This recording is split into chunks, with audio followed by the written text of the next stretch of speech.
สบายดีเด้อทุกคนสบายดีนะครับทุกทีนะพี่ชาแนลวันนี้อยู่สตูดิโอจะมาสักวันนี้หยุดมาเลยตอนนี้1 โมงเท่าไหร่1 โมงปลายอ่ะตอนเด็กพวกเขายังไม่ได้กินข้าวเลยเชื่อไปกินข้าวสวัสดีทุกคน เชียรอว่ะเบียร์น่ะเบียร์บ่ เบียร์กินเบียร์นะทุกคนสวัสดีเลยทุกคนเด้อ FC เมกาทุกคน FC ไทย FC ลาวเนาะมาฮอนเมื่อไหร่ตัวมาฮอดมื้อนี้เนาะ9 โมงดูยุ่นเปลี่ยนแล้วเนาะรู้สึกว่าใหญ่ขึ้นมันใส่แบบยุ่นใหญ่ขึ้นกว่าเก่านะเราไอ้ไล่บ่ได้ใส่แบ็คพัดนะจะบ่ตกหลุมอากาศคือแต่ก่อนสิบ่ สบายใจบ่ แม่นสบายใจอย่างเดียวเบียร์เดียววันนี้เนาะกบก็สิพาไปทั่วอีกกันนะ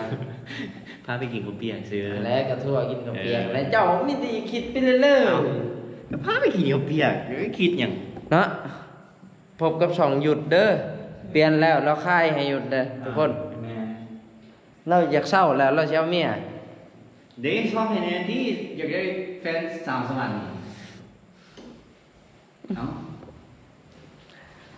หานี่ใช่ก็ได้เนาะรอคือเราหยุดมาอย่างก่อนตอบทุกคนเนี่ยหยุดมาอย่างก่อนร้องเพลงมาห้องเพลงเนาะคอนเสิร์ตแบบงานอาหารที่ว่าเลื่อนไปในเดือนก่อนว่าแม่ที่ว่าเลื่อนนั่นเด้ที่ว่ามีเพิ่นได้เชียร์นะผู้นำเนาะผู้นำของประเทศเฮาได้เชียร์เพิ่นก็ได้อันนั้นก็เลยไว้อะไรเพิ่นก็เลยบ่ต้องมีการสร้างสรรค์หยังนะก็เลยเลื่อนไปอีกไปติกินข้าวเปียกเอาผู้ใหญ่ไปหาบหยุดโอ้เอิ้นเป็นแล้วไอ้เท่ โอ้ไอเท่เอิ้นรถไหนกำลังสิย่องมาโอ้หยุดแบบเมายังตลอดแบบกดรถเองแบบกดรถกับสลายให้มันมีหลายนะมีอินไดเวอร์ที่อดทนหมักใส่ไปไม่รู้เพราะไปมากินชาโด่งๆนะทุกคนใกล้ๆจังเลยขี่รถมาแป๊บเดียวกินอย่างไรฮะตอนนี้เนาะเดินทางฮอดแล้วเด้อฮอดเลยฮะบาสวีเดนกินอย่างกินข้าว5นี่วะ5นี่แหละแซ่บ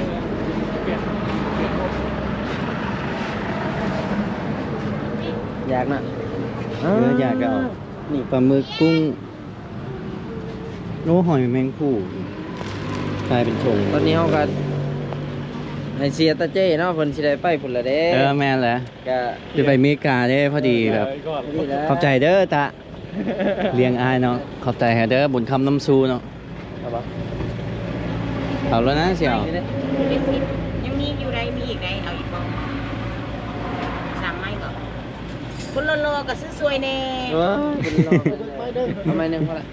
เพิ่มอีกไหม1 2เนาะไปกินข้าวเปียกเนาะอีกไหมไม่นึงของเราเฮ้ยคนหลอกซื้อซอยยัง2-3 ไม้หรอบ่น่าสิบ่มีเงินจ่ายจะสำได้กินติ่มซำก็แซ่บคนนี้เป็นของคุณนะคนเราคนนี้เป็นของคุณว้าวซะเป็นตาซื่ออีกเลยนะอยู่เด้อ65บ่65คิดก็ได้ไปส่งไปยังมันน้อยไปจะแซ่บเป็นตาแซ่บอันนี้ถุงเท่าไหร่แม่เท่าไหร่นี่60หอยนางรมก็มีบอมาหมดเลย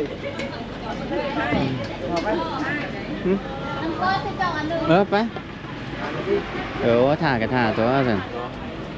นี่ไอ้เพื่อนไปส่งเลยดิมาโตก็ได้นะ55มันเกียดเอามาส่งให้เฮาเนี่ยเด้อเลยติมซำบ่ฮะเล่นบ่เลยติมซำให้ไอ้บอกติมซำตีนไก่โอ้ยำจีนก็มีเลยเด้ตาได้อยู่ฮะนี่กะแซ่บอยู่ก็ โอ้ นั่งเสร็จแล้วปะเนี่ยเฮา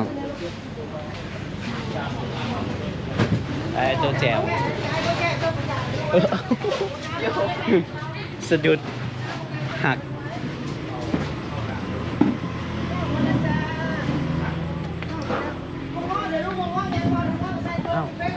นี่บอกเจ้าของห้างนี่กันหน้าฮักคือกันเดี๋ยวเสียข่าว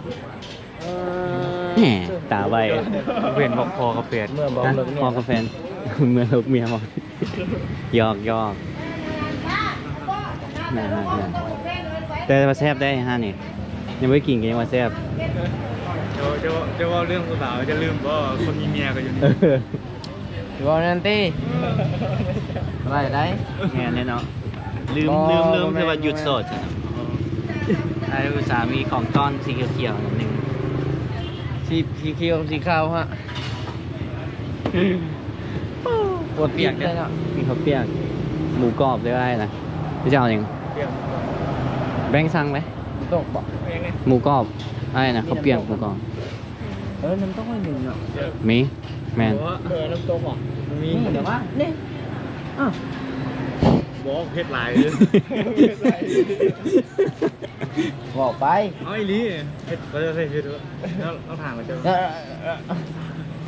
เอาเปรี้ยวประกอบนะครับ แมนเดี๋ยวสั่งเราเลย ตัวงวดธรรมดา มีน้ำตกนั่นบ่ มีเห็นปะ มี โอ้ย มันโต๊ะกับมี ต้องข้าวเปรี้ยวประกอบสอง หมูกรอบสอง ข้าวเปรี้ยวประกอบอ้าวเราแล้วข้าวเปรี้ยวประกอบสาม นะเขาเปียกมาก่อนสามตัวเดียวด้วยในไกล เจ้าเด็กไอ้หยด ก่อนสาม เจ้าเด็กเจ้าบอกว่าน้ำตกมาว่ะเปิดด้วย เพิ่มน้ำตกบอกเลยดิเราก่อน เจ้าบอล โดย มันข้าวเปรี้ยวประกอบสามระดับเปิดน้ำตกมาหนึ่งอ่ะ ติงเนี่ยทุกคนกุ้งเนาะ เท่าไหร่ก็เดียวเท่าไหร่ก็ นำเลยเนาะ65เนาะ ว่าจะกินเบิร์เลย 65กับประมาณ100 บาท ประมาณ100 บาท ถือหรือว่าเพลงคอมเมนต์มานะครับ3 ดอลลาร์ประมาณ3 ดอลลาร์นะทุกคนหัวมันแซ่บมันที่เป็นมัน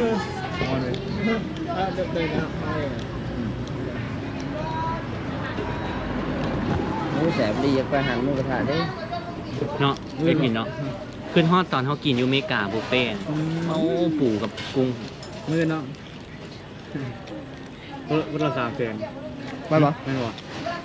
ใช่ไป มันมี จุงห้องดีวะ ได้ ได้ หิวเลย เดชชวนไอ้ตูเนี่ย กัน ไอ้ ติด ตู ต่อ ฮี เรื่ โร่ องหลาย เรามาไปกิน เราหูมองไปเนาะ เอาอยู่แถวสตูเก่าเด้ อืม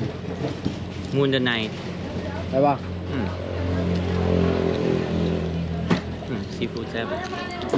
น้ำจิ้มแสบไหม อ่ะ น้ำจิ้มต้องแสบ ยุดเป็นคนมักอาหารทะเล มักแห้งยุดนะ ข้ากระปูเนาะแสบ แต่ว่ากุ้งถอยหลังกันกระคักด้วยกัน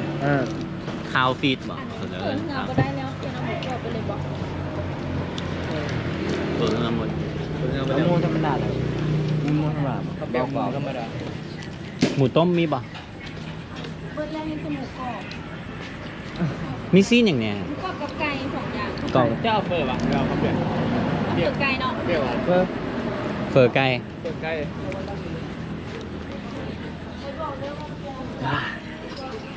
แซ่บเลยนะพักเลย มัน ล็อบสเตอร์กุ้งตัวใหญ่ๆเลยเชียวเขาก็กินบุฟเฟ่ต์นะอยู่อัน มันติดมือแล้วบอกนะกินนะ แมนกินมันแบบแต่ก็โอเคอยู่แต่ก็บ่สดปานใดมันติดเปลือก มันจะว่าเป็นบสดเนาะ บ่มันขั้นโตสดกว่านี้มันจะแบบอันนั้นเด้ มันจะแบบไหน มันจะเด้งกว่านี้ มันจะแยกหรือเปล่า อ้าวเดี๋ยวแม่ แจก สุดนี้บ่เอาอันนั้นมาเนาะ ไป แปลกกี้เด้ เขาก็เลยไอ้แปลงที่มาแล้ว คือว่าแปลกมาซั่นน่ะบ่ได้ฮู้ว่าหยุดมาคันฮู้ว่าโตมาไอ้กระทาครับโตอยู่หั่นนี้มื้อเช้านั่งกินจนฮอด8 โมงใกล้กับมื้อ เอาเลย เอาให้ได้เลยหมูกรอบถ่าเขาเปียงมากนะทุกคนเขาแรงได้นี่เขาแรงไอ้ก็บ่ได้กินเถอะเขาแรงตอน1 โมงเช้าเนี่ยอันนี้หาจะตื่นจังโมงวะ ตื่น7 โมงเช้า 7 โมงเช้า อีหลี7 โมงเช้าเลยตื่นแล้วก็นอนต่ออีก ไอมาสตู10 โมงยังบ่ตื่น ลึกเนาะ อ๋อนอนรัดแรงเลย นอนรันแรง นอน8 โมงแรง เออมันต่อแล้วเทื่อหนึ่งจ้ะก็คือนอนต่อ แล้วก็ตื่นเลยตอน8 โมงตื่นได้ยินเสียงโทรศัพท์ เออ มาจะใส่ แล้วก็นอนต่อเขาโทรศัพท์กูนี่ต้องมองคุกเลย 8 โมงแรงเนาะทั้งมูบุก8 โมงแรงนี่แหละถ้าผู้ใดอยากเฮ็ดตามเนาะเพลงดังเด้อเฮ็ดได้เลยอ๋อเป็นโปรดิวเซอร์นี่แค่อยากเฮ็ดเพลงดังเนี่ยส่วนต้องใช้ชีวิตแบบโต โอ้ เอ้า กี่คานเนี่ยใจแบบกี่คาน ใช่แบบต่างหมู่เนี่ยเพลงจึงดังไงมั้ย โอ้ ไม่ เมื่อย ตะเจโปรดิวเพลงใดก็แบบ แต่ บูม ตื่นเช้าอยู่แล้ว แม่จะเบิ่งด้วยนี่เออเพราะส่วนหลายเนาะเฮาเฮ็ดเพลงตอนแจ้งส่วนคอนเศร้าไอเดียมันจะมา ไอเดียจะ มัน มา ไอเดียหรอกหน้ามันกินที่ มันพอดีมันกึมเมาเนาะเมาพอดีไอเดียมันเจิด ไอเดียแย ไอก เดียมันมาตอน5 โมง 5 โมงตอนเช้านี่แม่นี่เลย ต้องเริ่มแยกนะ เพราะว่าเขาเริ่มกินประมาณตอน11 โมงหรือว่า12 โมงตอนดึกเนาะทุกคน ตอนนี้ครับแบบ กิน แยก แบบ แล้วนะ พอเดี๋ยวกึมไปเริ่มเมาหรือแบบฟิวเฮ็ดเพลงคักดิเอ้าถ้าเขาเปลี่ยนมาเนาะทุกคนนี่มาเนาะทุกคนเขาเปลี่ยนจักถ้วยเท่าไหร่บ่เนาะน่าประมาณ40บ่40บ่ ตัวแซ่บเลย ประมาณนั่นแหละทุกคนเขาเปลี่ยน35 40ประมาณ จะละลาย 50 บาทประมาณในเป็นดอลลาร์กับประมาณ เท่าไหร่วะ $2ประมาณ ใส่จ้า บ่ปรุงกันสิแซ่บ เรียบร้อย ต้องคือเรียบร้อย sorry bro เอาลงซ่านะฮะ ดี sorry bro น้ำดื่มลงโอ้เติมเลย sorry บ่เมื่อกี้นี่มันอันนั้นเด้เอาเข้าในเอาจ้ะดีแต่น้ำปลาบ่สิใส่ออกตา เอาลงใส่ไอ้ก๊อกน้ำดื่ม หึ ไปเราจะไปแยก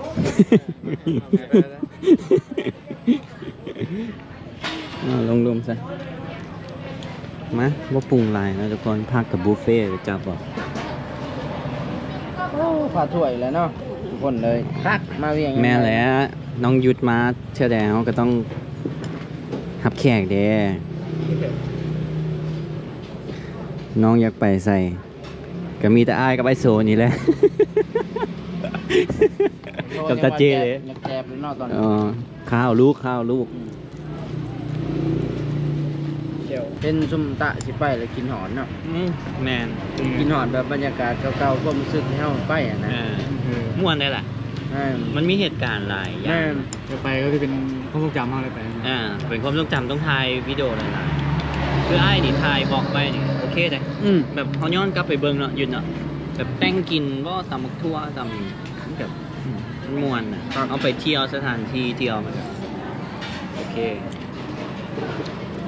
เห็นการครบหน้านี่แม่นขึ้นฮอดแล้วนะถามว่ามีไอ้น้องที่ว่าไปน้ำกันยังไง แม่น มีลาลาเบสิกไอโซเฮลบิ๊กป้อมบ่มีเฮลเนาะเฮลไปปีนี้บิ๊กป้อมไอเท่กันอยู่น้ำกันนี่อเล็กสโมกไอตุ้ยนี่สิเอาแล้ว ไอ้ปั๊มแล้วที่มัวมันหมูแล้ว กับพี่พับบีดแบน หมดเนาะ มวน อย่าง FC ไม่กล้ากับนี่จะคน นะฮะ นะฮะ คุณพ่อทุกคน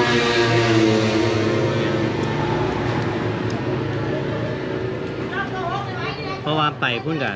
นอนกับหยุดเดียกบนอนกับหยุดนอนทุกคนอยู่ในห้องมันรถนะ เฟอร์รารี่บ่วะรถอะไรนะเปลี่ยนครั้งเนี้ยแต่ก็แยกกันเด้ครับ โอ้ย แยก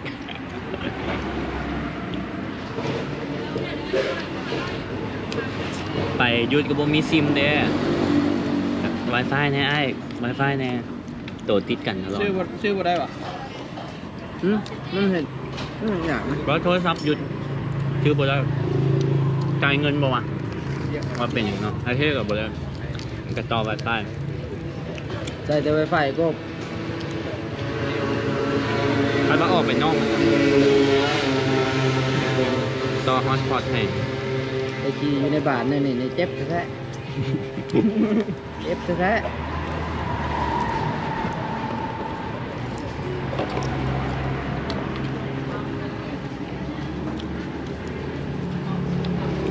รวมเดี๋ยว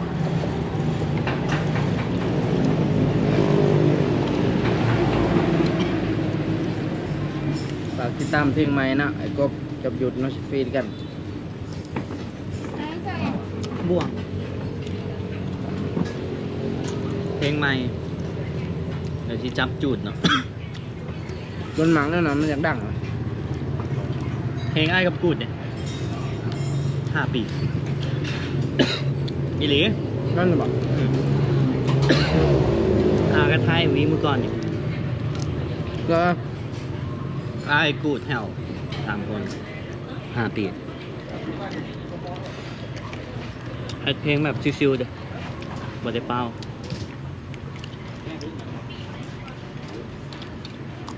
มิกแล้วแต่ปีก่อน บาโท บนนั้นปล่อยเลยไอ้เผ็ด สืบเขาข้อบ่ อือ แมวมันสืบเขาเนาะ เอาบ่เอาอยู่บ่ นี่เนาะมันสืบมัน เฮ้ยหยุดกินข้าวบ่หลายจ้ะ หากกินเนี่ย บ่ มีข้าวผัดสั่งมา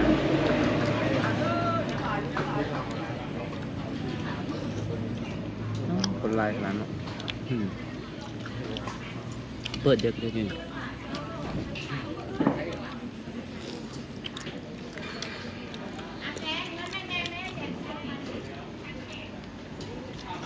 รับ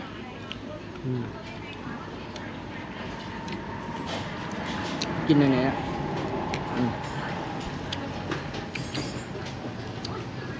กินแล้วนะทุกคนวันนี้กลับมาสตูดิโอแล้วน่าจะพากันเฮ็ดเพลงแล้วทุกคนกับเพลงเกมคลิปนี้บ่มีอย่างไรนะทุกคนมากินข้าวเปียกกับยูสารวันเนาะแล้วก็เจแบงอยู่แถวนี้ข้าวเปียกแซ่บนะทุกคนใกล้ๆสตูไอเทนี่เนาะเซเว่นก็มีสะดวกสบายนะทุกคนถือว่าก็โอเคการบ่ได้ไปไกลหลายคืออยู่สตูเก่าก็มีหมองกินคือกันเนาะทุกคนถ้าเทียบมันก็ซ้ำๆกันซ้ำตัวเก่าเลยตัวใหม่บางทีดีกว่าเก่าซ้ำบ๊ายบายนะทุกคนเจอกันคลิปหน้าทุกคนบ๊ายบาย